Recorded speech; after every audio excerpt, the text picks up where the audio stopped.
Hey everyone, Shaun Stevenson here, author of the Throne series, and I have a question for you. Have you ever been on an abandoned beach where no one else is walking and you're all by yourself and you start to wonder, is that the wind howling or something else? Well, that is the question in today's review, Ghost Beach, book number 22 in R.L. Stine's The Goosebumps series. No swimming, no surfing, no haunting. Now, this book is number 22 in the series, and I feel like this was about the point where R.L. Stine is just cooking. He's cooking. He's gotten a lot of great Goosebumps entries already under his belt, and now we're at number 22. This is one of the books that a lot of people talk about. A lot of people have this as a top one on their favorites list. They really enjoy this book. And so when people were talking about how much they loved it, I thought, okay, I got to read this one. I'm curious what everyone loves about it. So I picked this one off the shelf. I read it, and I don't know what I think about it. I'm not sure. Now, here's the setup. Jerry and Terry are brother and sister, and they are spending the summer at their great aunt and uncle or great cousin, something like that, house, Brad and Agatha, up in New England. So they go to stay there. They're usually from the city, so they live in like New Jersey in the city, so they are not used to the beach and woods and all these kinds of things. And I will just say, Terry has some very interesting hobbies. She loves collecting wildflowers, and she loves to go to cemeteries. And especially when she's in a cemetery, she loves to do gravestone rubbings, and to take like those rubbings of a gravestone by putting the wax paper over the top and then using a special marker crayon that goes over the top of all the rough edges, and then you get the rubbing of all the information from the gravestone. And that is one of her favorite things to do. Well, this book starts out with Jerry and Terry just exploring the beach, and they come across a little cemetery near the beach. And they're going through, and they suddenly start to notice that a lot of the people in this cemetery have the same last name, and in fact, it's their last name. And Brad and Agatha tell them that a lot of Sadlers, Jerry and Terry Sadler, a lot of Sadlers have died in that area and been buried in that cemetery. And then they notice the cave that's up on a hill, and it is just mysterious. It is hard to see what's like around it or inside it, and they see that there might be a light shining from inside of it. Is it a ghost? Is it something else? Who or what is in the cave? And what are all these legends about a mysterious ghost that lives in the cave that their new friends, Nat, Louisa, and Sam, keep telling them about? Well, to find out, you'll have to read this book because this is a non-spoiler review. Now, okay, let's talk about this book a minute. No spoilers because, like I said, this is a non-spoiler review, but I just have to say, I guessed everything in this book. I pretty much, like 2 chapters in, I was thinking, oh, I bet this is this, and I bet that is that, and I bet that person is this, and this is that. And I pieced it all together, and I kept thinking, well, maybe I'll be wrong. Maybe R.L. Stine will trick me up, because he has tricked me before many times. Many times that I've thought, oh, I've got this figured out. I know what's going on, R.L. Stine. You think it's so clever. And then I get to the end and I get tricked by R.L. Stine because he's got me. That happened to me with the newest Goosebumps book, the scariest book ever. I did not guess the twist endings of that book. And twist endings of that book. But this one, I kind of guessed everything. Now, even though I guessed everything, and that does make me feel not as excited about this book, because I think one of the things I love the most about a Goosebumps book is the atmosphere, the creepiness of it, and then also the twists. I love to know what the twist endings are going to be. And so this one, even though that affected me a little bit, this book has a great setting. A great setting.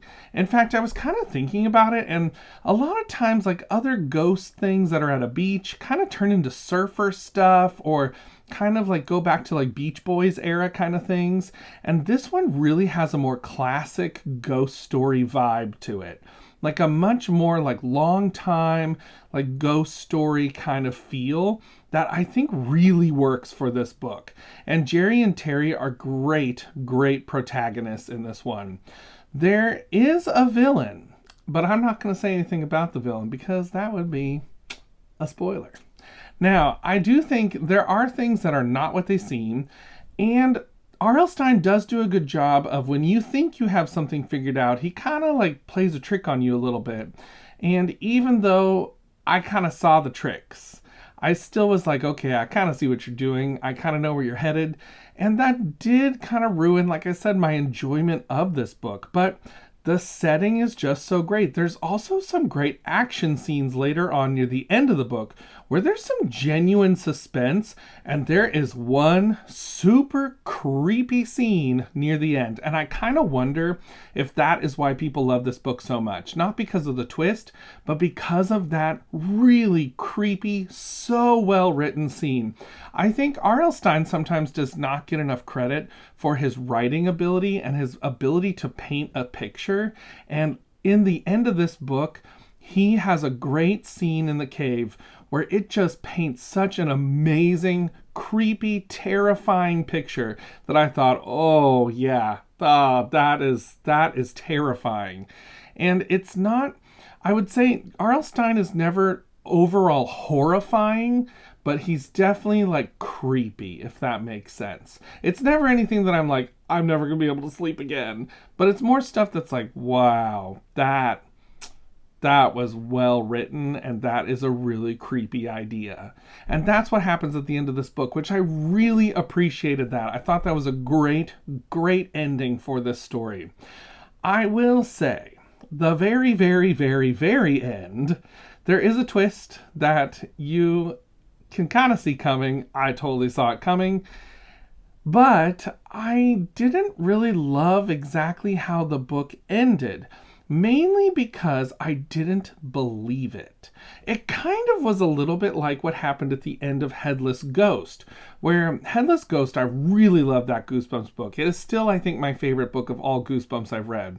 But that book at the very end had a twist ending that I kind of thought, wait, what? Like, what's happening now?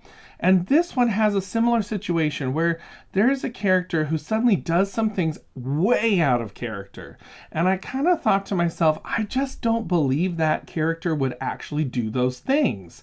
And I don't know if that is what would actually happen in this situation. So I was a little bit confused by that characterization at the very end. And I think if you left off that last little piece, this would probably be an almost perfect story.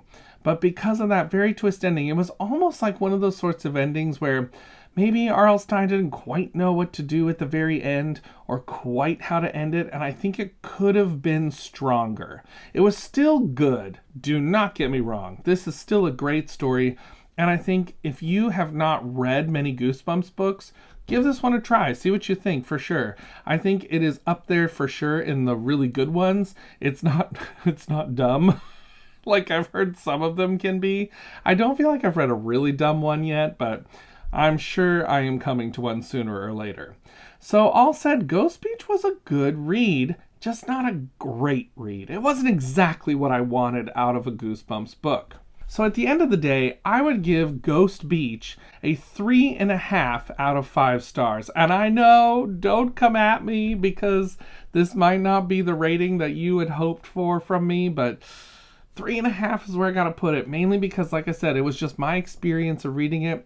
I guessed the stuff that was coming, and it just wasn't as intriguing to me as I think it could have been. But it was still good. I would not say it was a bad book. Definitely better than any Spine Chillers book, or, well, I don't know if I can say it's better than a Shivers book. Shivers is just a different thing altogether. But 3.5 stars for me is where this one lands. Have you read Ghost Beach? Do you disagree or agree with me on the rating for this one? Where would you put this one in your Goosebumps ranking? Somewhere in the middle, near the top, near the bottom? What do you think? That's all for now. So, until next time, keep reading, everybody. Bye!